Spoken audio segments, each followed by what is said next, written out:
Sir కోడికత్తు scene కేసులో మరో twist చోటు చేసుకుంది సార్. అదేంటంటే ఆయన తరపు వాదిస్తున్న అడ్వకేట్ కనబడట్లేదు, మిస్సింగ్ అయిపోయారంటూ నిన్నటి నుంచి కూడా వార్తలు రావడం చూస్తున్నాం. మరి ఏమై ఉంటుంది సార్?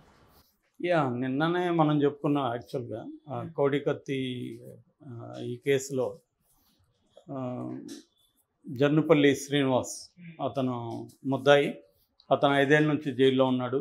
ప్రజెంట్ విశాఖ జైల్లో ఉన్నాడు. ఎందుకంటే ఎన్ఐఏ కోర్టు, విజయవాడ ఎన్ఐఏ కోర్టులో నుంచి విశాఖ ఎన్ఐఏ కోర్టులకి కేసు షిఫ్ట్ అయింది. అక్కడ కొత్తగా ఎన్ఐఏ కోర్టు పెట్టారు. ఎందుకంటే ఇది ఇన్వెస్టిగేటివ్ ఏజెన్సీ ఎన్ఐఏ అంటే నేషనల్ ఇన్వెస్టిగేటివ్ ఏజెన్సీ. సో ఇది 5 ఏళ్ళుగా ఉండడం మీద ఎప్పటి నుంచో విమర్శలు వస్తున్నాయి. ప్రధానంగా దీనికి కారణం జగన్ కానీ వెళ్ళి వాంగ్మూలం చెప్తే అతనికి బెయిల్ వచ్చే అవకాశం ఉంది, లేదా కేసు ట్రయల్ కంప్లీట్ అయ్యి అతనికి శిక్ష పడే అవకాశం ఉంది. ఎందుకంటే విచారణ ఎప్పుడో ముగిసింది, తర్వాత ఛార్జ్షీట్లు ఫైనలైజ్ అయిపోయినాయి, అన్నీ అయిపోయినాయి.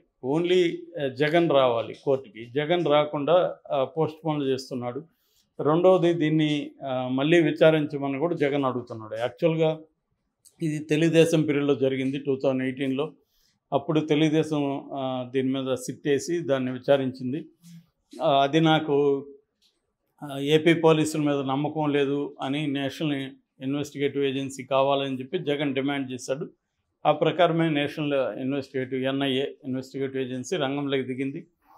దీని మీద వాళ్ళు విచారణ జరిపి ఇతని జొన్నపల్లి శ్రీనివాస్ వెనక ఎవరు లేరు అంటే ఇది లార్జర్ కాన్స్పిరసీ అంటారు. సో అట్లా విస్తృతమైన కుట్ర ఏమి జరగలేదు, అతనే చేశాడు వాలంటరీగా. అతనికి వెనక ఎవరు లేరు, అతనికి ప్రేరేపణ ఎవరు లేరు అన్న దాంతో చేశాడు. కాబట్టి ఇప్పుడు అతనే చేస్తుంటే అది అటెంప్ట్ మర్డర్ కిందకు వస్తుంది, హత్యా ప్రయత్నం కింద. దానికి మినిమం 7 ఏళ్ళు ఎంతో జైలు శిక్ష పడుతుంది. శిక్ష పడినప్పుడు అతను జైల్లో ఉండడం అంటే ఓకే. కానీ ఇతను ఏంటంటే శిక్ష పడలేదు, ఇంతవరకు అతను నేరస్తుడు కాదా కోర్టు తేల్చలేదు, ఏమీ లేకుండా ఒక రిమాండ్ ప్రిజనర్గా 5 ఏళ్ళు జైల్లో ఉండడం అనేది చాలా ఘోరమైన విషయం అని 2-3 సార్లు కూడా మన ఛానల్లో చెప్పాను. ఇది అతని విషయంలోనే కాదు, దాదాపు ఇండియాలో 5 లక్షల మంది ఖైదీలు ఉంటే అందులో 4 లక్షల మంది ఖైదీలు ఇలాంటి వాళ్ళే ఉంటారనమాట. అంటే రిమాండ్ ప్రిజనర్సే మనకి 77% ఇండియన్ ప్రిజనర్స్ స్ట్రెంగ్త్లో, మొత్తం సంఖ్యలో 77% రిమాండ్ ప్రిజనర్సే ఉంటారు. అంటే వాళ్ళు దోషులు కాదు, నిర్దోషులు కాదు. కోర్టు దోషులను నిర్దోషులను తేల్చకుండా ముద్దాయి అనే పేరుతో రిమాండ్ ప్రిజనర్స్ అంటారు. వాళ్ళని రిమాండ్ ఉంటారు. కన్విక్టెడ్ ప్రిజనర్స్ అంటేమో శిక్ష పడిన వాళ్ళు. సో ఇటువంటి దీంట్లో అతను మొన్న నిరాహార దీక్ష మొదలుపెట్టాడు. వాళ్ళ అమ్మ సావిత్రమ్మ, అన్న సుబ్బరాజు కూడా విజయవాడలో మద్దతుగా తాము కూడా నిరాహార దీక్ష చేస్తున్నామని చెప్పారు. ఈ మధ్యకాలంలో అతనికి అడ్వకేట్స్ కూడా చేంజ్ అవుతున్నారు. రీసెంట్గా సలీం అనే ఒక యంగ్ అడ్వకేట్ అతని తరపున వాదిస్తున్నాడు. ఎందుకంటే అతనికి శ్రీనివాస్కి అడ్వకేట్స్కి డబ్బులు పెట్టుకునే స్తోమత కూడా లేదు. చాలా పేద దళిత కుటుంబం. అటువంటి కాంటెక్స్లో ఈ సలీం వచ్చి ధైర్యంగా నిలబడి చేస్తున్నాడు. ఈ మధ్య సలీం చాలా స్ట్రాంగ్గా మాట్లాడడమే కాకుండా బయట కూడా మీడియాతో మాట్లాడడం, ఈ కేసులో ఉండే అన్యాయాన్ని మీడియాకి తెలియజేయడం, ఇవన్నీ చేస్తున్నాడు. సో ఇప్పుడు నిన్న రాత్రి నుంచి అతను మిస్ అయ్యాడని వార్తలు వస్తున్నాయి. ఆయన భార్య, వాళ్ళ కొడుకు ఇద్దరు కలిసి వాళ్ళ ఫ్రెండ్ ఒక అడ్వకేట్ శ్రీనివాస్ అని ఉంటే ఆయన దగ్గరికి వెళ్ళి ఇలాగా మిస్ అయ్యాడు అని చెప్తున్నారు. గత కొంతకాలం నుంచి వాళ్ళకి పోలీసుల నుంచి బెదిరింపులు వస్తున్నాయని చెప్తున్నారు వాళ్ళ భార్య వాళ్ళు. ఈ కాంటెక్స్లో పోలీసులే అతను ఏమన్నా మాయం చేశారా, ఏం చేశారు అన్న ఆందోళనలో వీళ్ళు ఉన్నారన్నమాట. ఇది ఇమీడియట్గా ఆంధ్రప్రదేశ్ ప్రభుత్వం సీరియస్గా తీసుకోవాలి. ఎందుకంటే ఖచ్చితంగా అది జగన్కే బ్యాడ్ నేమ్ వస్తుంది. ఆల్రెడీ జగన్కి ఈ కేసులో బ్యాడ్ నేమ్ వచ్చింది.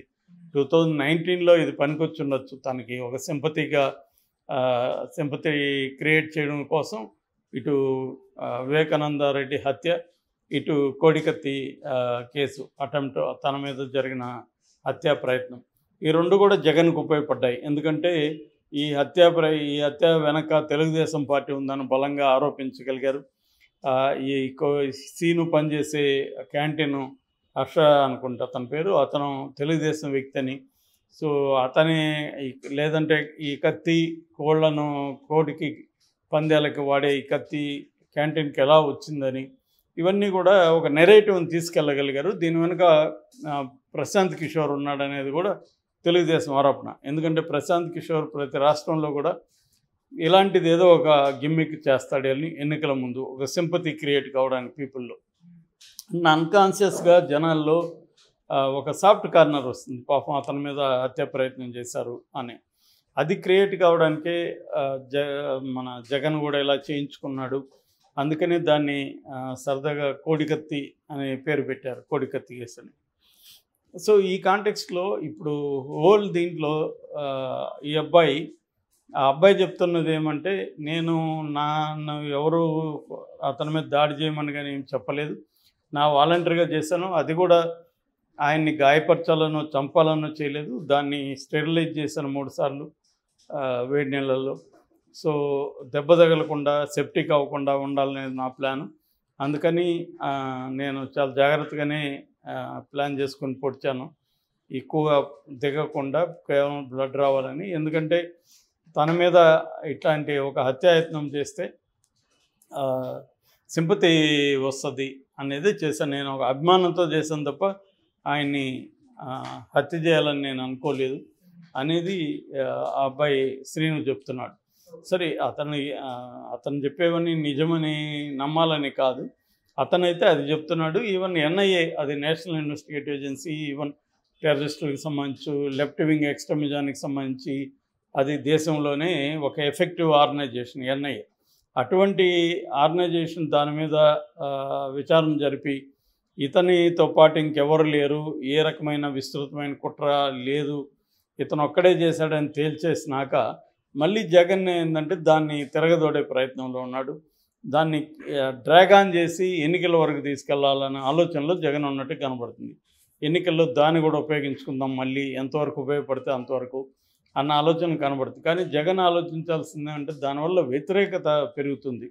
అంటే ఒక దళిత కుర్రవాణ్ణి అతన్ని మీద హత్యా ప్రయత్నమే చేసి ఉండొచ్చు, కానీ ప్రాపర్గా లీగల్గా అతనికి శిక్ష పడితే ఎవరికి అభ్యంతరం లేదు. కానీ కావాలని కోర్టుకు రాకుండా ఇతను పెళ్ళిళ్ళకి ఇంకో దానికి వెళ్ళి గంటలు గడపడానికి టైం ఉంది, కోర్టుకు రావడానికి టైం లేదని చెప్తున్నాడు అనేది విమర్శలు ఉన్నాయి. అది జనం నమ్ముతారు కూడా. ఎందుకంటే వాళ్ళమ్మ పేద ముసలి తల్లి, ఆమె ఆక్రందన చూస్తే హృదయ విదారకం ఉంది. ఆమె అడుగుతున్నది ఒకటే, మా వాడు తప్పు చేయని శిక్షించండి, కానీ అతన్ని ఇలాగా ఇల్లీగల్గా పెట్టుకొని శిక్ష పడినా ఇన్నేళ్ళు పడకపోవచ్చు, 5 ఏళ్ళుగా ఉన్నాడు, నేను చావుకు దగ్గరగా ఉన్నాను, చివరి క్షణాలని అతనితో గడపాలనుకుంటున్నాను అనేది. మా వాడు జగన్ అభిమాని కావడమే అతను చేసిన తప్పు, ఇలాగా వాళ్ళు తల్లి కానీ బ్రదర్ కానీ మాట్లాడుతున్నారు. సో ఈ కాంటెక్స్ట్లో ఇప్పుడు సలీము మిస్ కావడం చాలా ఆందోళనకరమైన విషయం. ఎందుకంటే గతంలో ఒకప్పుడు తెలుగుదేశం ఎన్టీఆర్ పీరియడ్లో ఈ మిస్సింగ్లు అనేవి ఎక్కువ ఉండేవి. చాలామందిని మిస్ చేసేసేవాళ్ళు అప్పుడు. అంటే వాళ్ళు బతికి కనబడరు, చనిపోయి కనబడరు, డెడ్ బాడీ దొరకదు, మనిషి ఎక్కడ ఉన్నాడో తెలియదు. అది ఎక్కువగా నక్సలైట్లని, కొంతమంది క్రిమినల్స్ని, బయట వాళ్ళని, పౌరకుల వాళ్ళని ఇలాగంతా ఆ టైంలో చేసేవాళ్ళు. ఇప్పుడు మళ్ళీ పోలీసులు అలాంటిది ఏమన్నా చేశారా అనేది తేలాల్సి ఉంది. ఏదేమైనా జగన్ సీరియస్గా తీసుకొని ఈ కేసుని తేల్చేయాల్సిన అవసరం ఉంది. తను కోర్టుకు వెళ్తే అది ముందుకెళ్తుంది, అది వెళ్ళకపోతే బెయిల్ రిజెక్ట్ చేసుకుంటూ వెళ్తుంది. నాకు ఆశ్చర్యకరమైనది అంటే మిగతా కేసుల్లో బెయిల్ గురించి చాలా చర్చ జరుగుతుంది పెద్దవాళ్ళ కేసుల్లో. ఇప్పుడు రామోజీరావు లాంటి వాళ్ళని అరెస్టే చేయట్లేదు, చంద్రబాబు లాంటి వాళ్ళని అరెస్ట్ చేసినప్పటికి కూడా బెయిల్కి సంబంధించి ఎంతో చర్చ జరిగింది. ఇటువంటి కాంటెక్స్ట్లో ఈ అబ్బాయికి 5 ఏళ్ళు అవుతున్న బెయిల్ ఇవ్వకపోవడం కోర్టులు కూడా ఆలోచించుకోవాలి.